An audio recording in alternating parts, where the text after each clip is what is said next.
Halo guys, Nyongan, balik lagi di video aku kali ini. Nah, kali ini aku bawa temanya agak spesial. Soalnya aku mau bagi tips ke kalian gimana caranya belajar bahasa Korea yang mudah dan menyenangkan. Nah, jadi pertama yang kalian harus punya adalah, ini agak klasik ya mungkin, tapi menurut aku yang pertama ini dasar banget. Jadi kalian harus punya niat. Nah, jadi kalian harus punya niat yang kuat untuk belajar bahasa Korea. Kenapa? Karena menurut aku ya, kalau misalnya kalian mau belajar apapun, yang dibutuhin pertama-tama itu kalian harus punya niat yang kuat. Jadi niat yang kuat itu penting banget. Kalau misalnya kalian belum punya niat yang kuat untuk belajar sesuatu, kalian akan mudah menyerah di tengah-tengah, atau enggak kalian mungkin akan cepat merasa bosan atau cepat merasa capek. Jadi penting untuk diingat, kalian harus punya niat dulu yang kuat. Kenapa kalian mau belajar bahasa Korea, dan juga apa sih tujuan kalian belajar bahasa Korea, kayak gitu-gitu. Yang penting kalian harus punya niat. Yang kedua itu menurut aku, kalian harus konsisten saat belajar bahasa Korea. Kenapa? Karena konsisten juga menurut aku hal yang paling dasar banget ya untuk belajar apapun. Konsistensi itu sangat penting. Karena konsisten itu kan karena kalian harus belajar berulang-ulang gitu. Nah, jadi kalian kalau mau belajar bahasa Korea itu, kalian harus belajar konsisten selama berhari-hari, berulang-ulang. Menurut aku, kalau saran aku sih, minimal kalian tentuin belajar bahasa Korea itu 5 hari dalam seminggu. Jadi 2 hari istirahat, 5 hari harus belajar. Harinya nggak harus Senin sampai Jumat, bisa jadi Selasa sampai Sabtu, terserah kalian. Tapi menurut aku minimal 5 hari. Karena kalau misalnya kalian belajar seminggu sekali, itu kan nggak mungkin kalian akan cepet inget kan. Jadi menurut aku kalian harus konsisten belajar terus-terusan supaya kalian cepet ingat dan juga cepat menguasai bahasa Korea. Yang ketiga itu menurut aku kalian butuh latihan. Nah, jadi latihan itu penting banget ya. Kalau misalnya kalian udah punya niat, kalian udah konsisten belajar, tapi kalian gak ada latihan, sama aja kayak ada yang kurang, sama aja kayak kosong. Kalian tuh cuma belajar teori-teori doang. Latihan itu akan membantu kalian mempercepat proses belajar kalian. Jadi kalau misalnya kalian sering latihan, itu otomatis kalian akan lebih cepat ingat, lebih cepat tanggap untuk belajar bahasa Korea juga. Nah, menurut aku kalian buat latihan ini, kalian perlu cari partner atau cari seseorang gitu. Buat misalnya kalian nih belajar sehari hafalin 50 kosakata bahasa Korea. Kelanjutannya kalian perlu latihan. Misalnya hari ini kalian belajar 50 kosakata, nah besokannya kalian harus latihan 50 yang kalian udah hafalin kemarin itu. Kalian cari partner yang bisa nanyain kalian bahwa kalian tuh bisa ngafalin berapa sih dari 50 itu. Setelah latihan itu tapi kalian cuman hafal misalnya 30 atau 20 kosakata aja. Nah, nggak apa-apa, kalian nggak harus hafal 50 itu semuanya dalam satu hari, itu nggak apa-apa. Atau misalnya kalian cuma hafal 10 atau hafal sedikit tuh nggak apa-apa, itu nggak apa-apa banget. Yang penting kalian latihan terus-menerus. Karena kalau misalnya kalian salah, misalnya kalian banyak salah gitu kan, kalau misalnya kalian terus-menerus salah, lama-lama kalian dari kesalahan itu kalian akan ingat juga kan otomatis. Karena aku sering juga kayak gitu, misalnya di ujian aku salah. Nah, karena aku salah, otomatis aku bakal jadi lebih inget gitu loh. Kayak, karena kita salah gitu, jadi kita lebih inget ke otak gitu loh. Karena kita kesel, kita salah gitu kan. Nah, jadi menurut aku salah itu nggak apa-apa. Yang penting punya niat, konsisten, dan juga latihan terus-menerus. Karena menurut aku itu penting banget, 3 itu penting banget. Nah, tadi itu kan aku udah kasih tips-tips yang ya biasa banget lah ya, itu tips yang standar banget. Sekarang aku mau kasih ke kalian gimana sih caranya supaya gak gampang bosen belajar bahasa Korea, supaya kayak belajar Korea tuh kayak menyenangkan dan gampang masuk ke otak gitu, gimana. Nah, ini tips menurut aku ya. Jadi aku juga praktekin tips ini dulu, bener-bener aku praktekin sampai sekarang juga, karena aku masih dalam proses tahap belajar. Sampai sekarang juga aku masih praktekin ini terus. Yang pertama itu nonton drama atau variety show atau apapun yang berhubungan dengan Korea tanpa subtitle. Jadi kalau misalnya kalian lagi belajar bahasa Korea itu, usahain ya kalian nonton tanpa subtitle. Jadi misalnya kalian nonton sekali tanpa subtitle, kalau misalnya nggak ngerti ya udah kalian nonton pakai subtitle. Seenggaknya kalian udah berusaha belajar mendengar gitu kan. Ataupun kalau misalnya kalian mau pakai subtitle nih untuk belajar membaca, kalian pakainya subtitle bahasa Korea. Menurut aku sih salah satu cara yang aku pakai kayak gitu dulu. Cuman aku dulu tuh seringnya daripada drama. Kalau drama menurut aku masih agak berat ya untuk kalian nonton tanpa subtitle itu, karena drama itu kan biasanya ngomong banyak gitu kan. Menurut aku kalian itu harus nonton web drama Korea. Jadi web drama itu semacam drama, tapi bukan drama yang panjang gitu. Jadi dia tuh kayak drama web gitu yang cuman kayak bentar, misalnya satu episode tuh 20 menit gitu. Nah aku tuh sering banget nontonin web drama dulu, jadi aku nonton banyak banget web drama. Kalau aku bukannya nonton tanpa subtitle, web drama itu biasanya aku nonton pakai subtitle tapi bahasa Korea. Jadi latih pendengaran juga latih membaca teks bahasa Korea. Kalau misalnya kita ada bahasa-bahasa kosakata Korea yang kita belum tahu, kita bisa translate terus kita bisa hafalin gitu loh. Jadi menurut aku itu kalian harus nonton web drama. Nah biasanya aku nonton web drama itu di YouTube.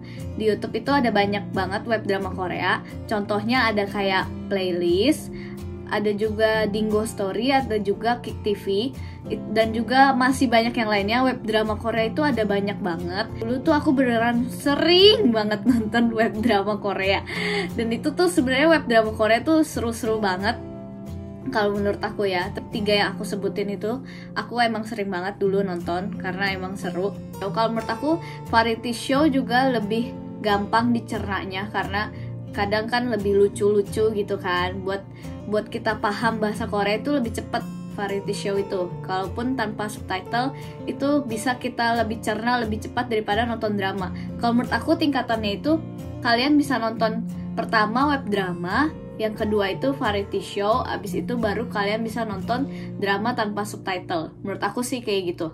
Nah terus yang kedua itu kalau misalnya kalian suka baca komik, nah aku saranin kalian buat baca webtoon versi Korea. Nah kalian tahu kan line webtoon, nah kayak gitu, cuman kalian harus bacanya yang versi Koreanya. Jadi kalau misalnya kalian suka baca, apalagi kalian suka baca komik, aku saranin banget kalian untuk baca webtoon versi Korea. Webtoon versi Korea itu ada kayak Never Webtoon, atau enggak Daum Webtoon, atau enggak webtoon yang lainnya, banyak banget di Korea. Sekarang juga aku lagi baca-bacain banget webtoon Korea, karena kalau lagi iseng kadang aku suka baca webtoon Korea karena seru. Nah sekarang yang ketiga itu apa? Yang ketiga itu kalau misalnya kalian yang suka sama musik, belajarlah dari lagu-lagu Korea. Apalagi lagu Korea itu kan banyak banget kan. Kalian yang suka K-pop atau suka lagu-lagu Korea lainnya, pokoknya kalau misalnya kalian suka musik, kalian pasti kan dengerin lagu-lagu Korea. K-pop itu udah sangat demam di mana-mana lagu Korea. Nah lagunya itu jangan cuma didengerin aja, kalian bisa belajar dari lirik lagu itu. Kan kalau misalnya lagu Korea itu kan biasa pasti ada aja kan kata-kata yang diulang terus kan, apalagi ref gitu kan. Nah kalau misalnya kalian ada kata-kata yang diulang-ulang terus gitu, kalian penasaran gak sih artinya? Nah kalau kalian lagi belajar bahasa Korea, mulai dari kata yang sering diulang-ulang aja terus. Karena sering diulang-ulang kata itu, kalian translate katanya artinya itu apa. Kalau kalian suka lagunya pasti kalian dengerin setiap hari kan. Nah karena dengerin berulang-ulang itu, terus kalian juga udah translate, udah tahu artinya apa, pasti kalian akan ingat. Misalnya kosakata sarange, I love you, itu kan berarti karena diulang-ulang terus sarange, kalian pasti akan ingat kosakata itu dalam otak kalian kan. Kalau menurut aku sih itu membantu juga sih, karena aku suka banget denger musik. Jadi dari dulu sampai sekarang tuh aku sering nerapin ini. Jadi kalau misalnya ada kosakata yang aku nggak tahu, aku translate terus aku denger berulang-ulang, jadi aku tahu gitu. Nah itu ngebantu banget buat belajar kosakata. Nah terus sekarang kita masuk ke yang keempat. Yang keempat itu carilah teman Korea.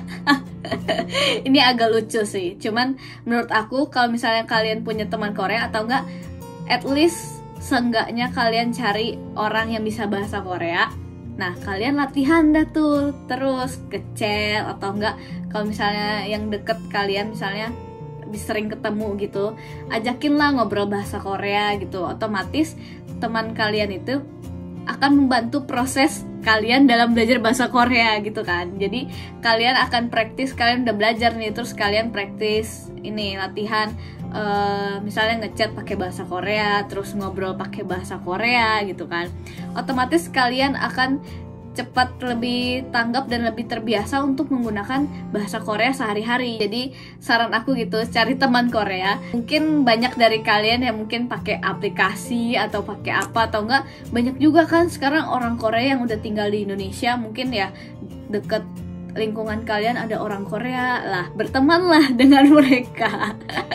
Maksudnya ya jangan memanfaatkan juga, cuman kalau bisa kan berteman itu nggak ada salahnya kan. Jadi ya kayak gitu.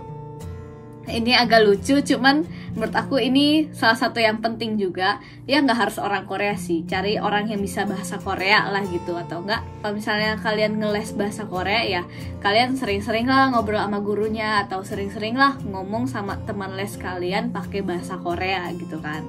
Kadang kalau misalnya kalian temenan dan chat sama orang Korea asli, itu pasti aja kalian akan dapat sebuah kosakata baru atau enggak sebuah kosakata gaul yang lucu yang kalian belum tahu, dibandingkan dengan kalian ngafal teks dari buku. Itu pasti akan beda banget. Jadi akan ngebantu banget lah proses belajar bahasa Korea kalian. Nah, jadi gitu gengs, tips-tips belajar Korea menurut aku ya. Jadi bukannya menurut siapa-siapa, jadi ini menurut aku dan rekomendasi aku gimana cara belajar Korea supaya belajar Korea itu terasa lebih mudah dan menyenangkan. Itu merupakan tips-tips yang aku terapin banget sehari-hari. Ingat ya guys, kalau misalnya belajar bahasa ataupun belajar apapun itu perlu konsistensi. Jadi nggak mungkin kan kalian belajar seminggu doang terus tiba-tiba langsung lancar belajar bahasa Korea. Terus atau enggak kalian udah belajar sebulan atau 2 bulan tapi kalian belajarnya seminggu sekali. Nggak mungkin juga kan kalian langsung lancar bahasa Koreanya. Belajar itu perlu pelan-pelan, perlu ada prosesnya. Jadi kalian harus sabar aja. Yang penting kalian terapin aja bahasa Korea itu ke dalam kehidupan sehari-hari. Jadi belajar bahasa Korea itu jangan bawa berat gitu loh. Oh, aku harus hafalin segini atau enggak aku harus belajar kayak gini. Itu jangan kayak gitu. Jangan merasa terbebani saat belajar bahasa Korea. Bawa enjoy aja, bawa santai. Yang penting kalian belajar tiap hari, konsistensi, punya niat, dan sering belajar berulang-ulang. Nah, belajar itu kan gak harus dari buku juga kan. Ya, kalian menurut aku, ya misalnya hari ini kalian belajar dari web drama, besok kalian belajar dari lirik lagu gitu. Pokoknya yang penting kalian berproses lah dalam belajar ini. Berproses dan latihan terus. Nanti lama-lama pasti kalian bisa juga kok guys. Semangat guys. Ini aja aku setiap harinya masih belajar terus kok bahasa Korea guys. Jadi aku benar-benar menerapkan bahasa Korea tuh sehari-hari dalam kehidupan aku. Jadi kayak setiap hari tuh aku pasti dengerin lagu Korea atau nggak nonton drama Korea, nonton web drama, baca webtoon. Setiap hari pasti ada aja yang relate dengan Korea dalam kehidupan aku gitu. Pokoknya kayak gitu. Aku nggak bisa bilang ya guys kalau misalnya aku jago bahasa Koreanya. Makanya aku bikin video ini. Aku nggak sejago itu bahasa Koreanya. Aku cuma mau bagi aja tips ke kalian supaya gimana sih kita sama-sama belajar bahasa Korea tuh. Aku nggak bisa banget bikin konten ajarin bahasa Korea guys, maaf banget. Kayak belajar grammarnya kayak gimana atau nggak ngajarin ke kalian kosakata ini. Aku nggak bisa karena aku tuh nggak jago banget, bener-bener tidak jago dalam menjelaskan, tidak jago ngajarin orang. Jadi daripada ntar aku kasih ajaran sesat ke kalian, jadi aku mau bagi tips aja nih, kayak aku bagi tips ringan ke kalian supaya kalian gak terbebani dalam belajar bahasa. Jadi kita sama-sama belajar ya guys. Ayo, kalian pasti bisa belajar bahasa Korea, itu gak sesusah itu. Jadi ayo kita belajar bersama-sama guys. Pokoknya jangan takut salah juga dalam belajar guys. Aku pun masih sering banget salah-salah dalam belajar guys. Kita sama-sama belajar guys. Jadi gitu aja ya. Semoga video aku bisa membantu buat kalian ya guys. Kalau misalnya kalian suka video ini, jangan lupa like dan juga jangan lupa subscribe. Dan see you next video guys. Bye-bye.